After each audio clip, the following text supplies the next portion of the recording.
hurmatli prezidentimiz Shavkat Miromonovich Mirziyoyev boshchiliklarida sportga, xususan shaxmatga berilayotgan alohida e'tibor natijasida shaxmatchilarimiz xalqaro musobaqalarda yuksak cho'qqilarni egallab, yurtimiz sharafini munosib himoya qilib kelmoqdalar. Kuni kecha Hindistonning Goa shahrida o'tkazilgan shaxmat bo'yicha nufuzli turnirning yarim finalida bir paytning o'zida 2 nafar yosh shaxmatchimiz qatnashgani albatta bu juda ham yuksak natija. Farmon tayyorlaydilar. Shu ruxsatinglar bilan hozir yaqinda qo'l qo'ygan hurmatli prezidentimizni farmonlarini men o'qib sizlarni tanishtiraman. Ularning topshiriqlariga binoan. Sindarov Javohir Sanjarbekovichga O'zbekiston Respublikasida xizmat ko'rsatgan sportchi faxriy unvonini berish to'g'risida.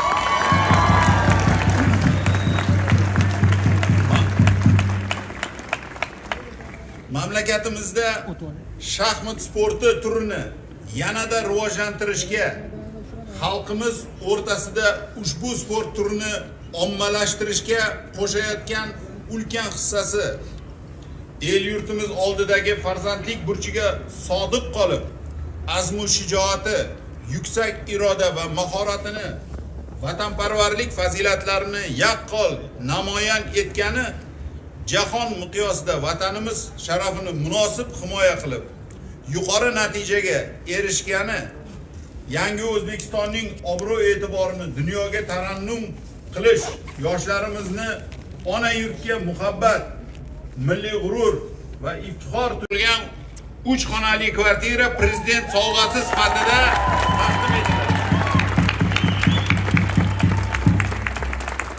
Shunday bir xalqimizni xursand qilgani, bizni mamlakatimiz, bizni davlatimiz, millatimizni shunaqa ulug'larga olib chiqqani uchun alohida men o'zimni zaxiramdan uy sovg'a qilaman.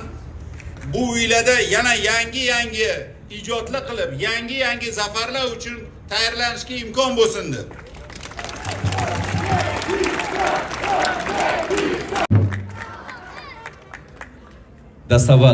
Dastavval taqdirlash marosimini o'tkazib olsak, agar ruxsat bersangiz, demak, diqqat qiling. FIDE Jahon Kubogi 2025 musobaqasi g'olibi Javohir Sindarovga prezident sovg'asi 3 xonali uy tantanali ravishda topshiriladi. Olqishlab turamiz azizlar. Shuningdek, 123 million 600 ming so'm pul mukofoti ham topshiriladi. Olqishlaringiz eshitilmayapti do'stlar.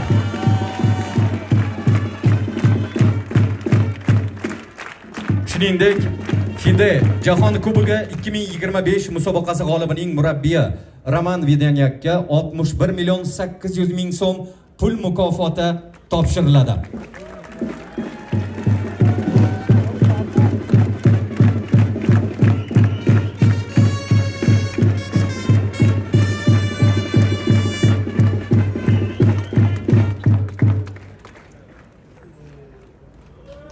Yana bir bor olqishlab qo'yamiz azizlar.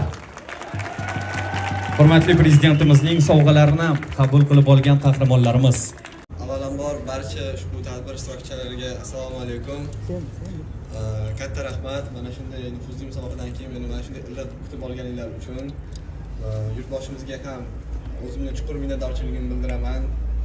Kecha xitoylik kuchli shaxmatchiga g'alabamdan so'ng yopilish marosimida yurtboshimiz yangi ochilgan stadionda meni tabriklashgan videoni qo'yganda juda ham o'zimni osmonda his qildim, to'g'risini aytsam.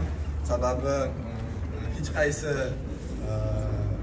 qaysi shaxmatchi shunday musobaqada, nufuzli musobaqada g'alaba qozonganda mana shunday tabriklarni eshitganlarini men hech qayerda ko'rmaganman.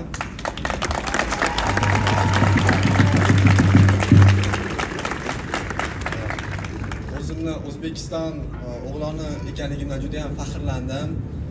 Albatta musobaqa men uchun juda oson kechmadi, sababi 27 kun Hindistonda o'ynashni o'zi ham oson bo'lmadi, to'g'risini aytsam. Lekin shunga qaramasdan shu kuchli tayyorgarlik, yurtimizni barcha qo'llab-quvvatlashi, yurtboshimizni biz shaxmatchilarga bo'lgan ishonchi menga har doim astoydil ortiqcha motivatsiya berib turdi va men ushbu natijaga erishganimdan juda ham xursandman. Lekin albatta to'xtab qolish kerak emas, sababi mening maqsadim albatta jahon shaxmat tojini O'zbekistonga qaytarish va Xudo xohlasa harakat qilaman. Nomzodlar musobaqasida ham o'zimni eng yuqori darajamni ko'rsatib g'alaba qozonishga. Barchaga katta rahmat.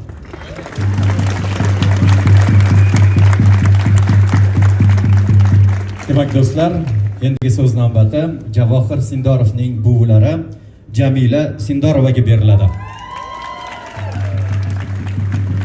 Xursandchiligimizga sherik bo'lib kelgan aziz bolajonimni muxlislari, aziz o'zbekistonliklar. Boshim yerga tekkuncha sizlarga taslim qilaman.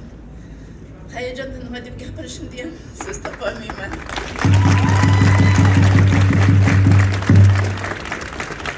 Kecha bolajonimni yonida turib, oxirgi o'yinda kechgan hissiyotimizni ta'riflab bo'lmaydi. Shunaqa bir quvonch bilan bolam yutib chiqdi o'sha Xitoyda birinchi o'rindagi shaxmatchisini. Ko'zlarimizdan tirqirab yoshi chiqib ketdi. Shunaqa payti prezidentimiz ham bolamga video salomini yetkazib, bolamga kuch-quvvat qilib shunaqa chiroyli gaplar gapirdi bizning oilamiz shaniga, bolamga biz yanada xursand bo'lib ketdik. Shunday prezidentimiz borligidan umrlari uzoq bo'lsin. Mana shu hukumatimizga ham Abdulla Nig'matovichga, Alisher Zafarovichga, sport vaziriga, federatsiyamizga, barcha hukumatga mana shunday chiroyli qilib bizlarni kutib olganlaringiz uchun rahmat hammalaringizga. Menga o'xshagan chempionlar buvilari O'zbekistonda ko'payaversin. Sonimiz juda ham ko'paysin.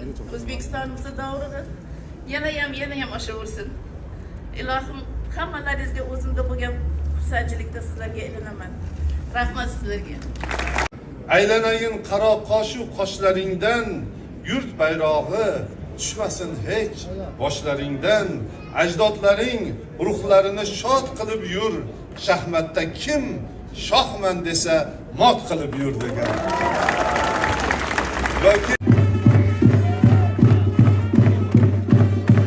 Yangi O'zbekistonda yangi g'alabalar ko'payaversin. O'zbekiston chempionlar yurti bo'laversin.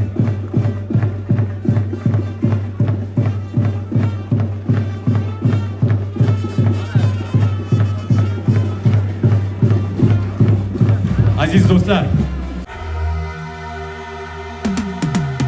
Cause I've been living life right like I could just die any minute. Going for a ride down the side, PCH country limit. I don't need a guide, follow lights, take me where I wanna visit. Are you alive? Or just breathing? Cause I've been living life right like I could just die any minute. Going for a ride down the side, PCH country limit. I don't need a guide, follow lights, take me where I wanna visit. Are you alive? Or just breathing? Flashing red lights, driving at night, windowless ride, feeling alive. Nothing in sight, forever in flight. Follow those lines, will make